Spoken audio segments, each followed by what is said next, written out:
Danish Edward! Thanks, everybody. How are you, Ottawa? How are you feeling? Feeling diabetic? How are you feeling? I can't see you, so I can't tell.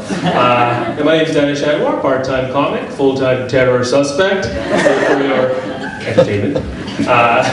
Well, yeah, I am from Toronto. It's a very diverse city, actually, much like this room right now, which is great. The rest of Ottawa, not so much. But it's very common for people to ask each other, and it's not offensive, like, what's your background? Where are you really from? Right? And when people ask me, they assume that I'm originally from probably a broke, homophobic, religiously oppressive, illiterate country. And I'm always like, guys, I'm not American. Where are you getting that?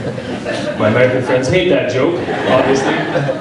They're like, can't say that anymore, we got a black president and all of that shit. I'm like, fine, I'll retire those jokes when the number of states allowing gay marriage outnumber the states allowing incestuous marriage. 12 more years with this stuff, is what I'm trying to tell you. But it's been a big year for gay marriage all over the world. I don't know if you know, but this year in France they legalized gay marriage, which was great. But they also had the biggest homophobic rally France had ever seen at the same time, which kind of threw me off a little bit, right? I wasn't sure how do you organize a homophobic rally in Paris. 100,000 people, just have some guy running around and be like, hey, Pierre, Philippe, finish your croissants, grab your scarf, we're going to an anti-gay rally. Yeah. Cops don't know who to separate. They're like, what's going on here? Fighting or making out, I can't tell. You're doing what you're doing. My family travels a lot. Do we have any traveling fans in the house? Make some noise. I'd like to see new places. Sweet. My family likes to travel a lot. I was actually, fun fact, born and raised in Russia. So take a second with that one. People don't believe me. They're like, that doesn't make sense. That makes you a brown Russian. It's not a person, that's a drink. Vodka and hot chocolate, what's happening here? But what happened is back in the day when it was the Soviet Union, they had great universities, and because my parents are geniuses, they went there to study business and political science in communist Russia. That's like going to fashion school in North Korea. Like business ethics in Quebec, for example. It's not good.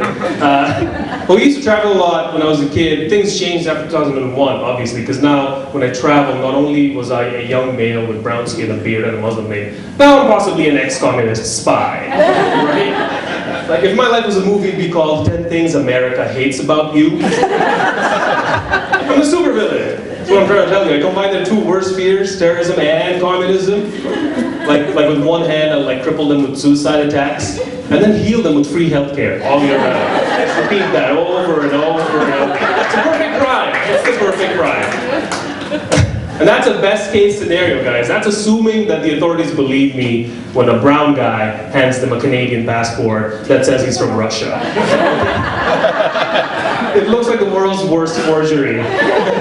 Like paperwork from a terrorist discount store or something. It's a place called Walmarter. It's my life. But I came here like 8 years ago. I came to Canada 8 years ago. Before that, we lived all over the place, like Eastern Europe, Southeast Asia, the Middle East. The kind of places where you don't hear words like film festival. But you often hear words like death toll, so that's a plus. Unless the headline reads death toll rising at Bollywood Film Festival, which is just funny because it's true, I guess. Anyhow, don't worry about it. I came here 8 years ago, I had no idea what to expect because I'd never been in North America, and all I knew was what I learned from watching a lot of porn, right? And my theory is that all brown immigrants learn about life here through pornography. That's why when we get here, we get to work as pizza delivery guys, cab drivers. What I'm trying to tell you is where I'm from. Goodwill Humping is a documentary. Cool, some of you have seen that movie. That's great. That's great. Any pet owners, any dog lovers in the house at all? Make some noise. Yeah, I have a little dog too. I have a little apartment dog actually. Fun fact, I named him Spidey, and people thought it's because I'm a Spider-Man fan. It's not. It's because when I went to get him, I got him at a shelter and he was in this 10-foot tall cage and he's a tiny dog. And when he saw me, he tried climbing. Do that again. Yeah. He tried climbing up and he successfully climbed up the side of the cage, like it was right up here, wanted to get adopted. He looked like a spider, so I called him Spidey, and they took him home, right? And my friends also, they're like, hey, having a dog is a lot like having a kid. You'll know what kind of a parent you'll be. Well, let me tell you, my kids will be in a lot of trouble. Did you see how I named my dog? 5 seconds of interaction, that's it. I'll be like, here are my kids, guys. Meet my son, Nipple Tugger. And his twin sister, Placenta. We didn't know we were having kids. We all thought she was afterbirth. You will appreciate this once you have children. A little bit. Is the mic done fucking around on me? I'm trying to pretend like this isn't happening. All right. Okay, cool. So I happen to live near a lot of office buildings in my neighborhood, and also just north of the gay village of Toronto. I'm like right on the tip, if you will. And so there are lots of guys walking small dogs all the time, right? All the time. And this one time, I was walking my dog. It was like around 8 p.m. and this lady, she walked by. Clearly, she was going home from work. She was very professionally dressed, very expensive clothing, and it was 8 o'clock, so she must have been there all day. Probably a VP or something, makes a lot of money. She thought my dog was cute, she petted him and everything. She looks up at me and says, "Can I ask you something? Are you gay or straight?" I'm like, "Well, I'm straight, actually." And she's like, "Well, call me old-fashioned, but I think a man should have a big dog." I'm like, "If you're so old-fashioned, why did you leave the kitchen?" I can get a bigger dog, but you have to burn your master's degree, lady. Gender equality cuts both ways, is what I'm trying to say. All right, thanks. One person appreciates what I'm trying to do with that. I know this, heard something about J-date happening here. Is that what happened? Yeah? Parents, somebody's parents met on J-date over here? All right, cool. Have you actually, it's an attractive looking crowd. Have you guys, by round of applause, heard of beautifulpeople.com? 1, 2, 3, all right, okay, cool. That's typical. For the 6s and 7s in the room, please pay attention. What could have been. See, what happened is beautifulpeople.com is a dating website for beautiful people, right? It's not easy to get into. Once you apply, there's actually like a judgment period and they'll probably reject you anyway. It's not free, so you have to pay every month. And if you gain weight over the course of your membership, they will kick you out with one email that says, "Sorry, you're not beautiful enough." Which also has a 1-800 number that's a suicide hotline. I'm not making this up, it's all true. So I thought, you know what, I'm going to try and get in. I want to see what the big deal is. You know, what's so funny, what's so fancy about the site?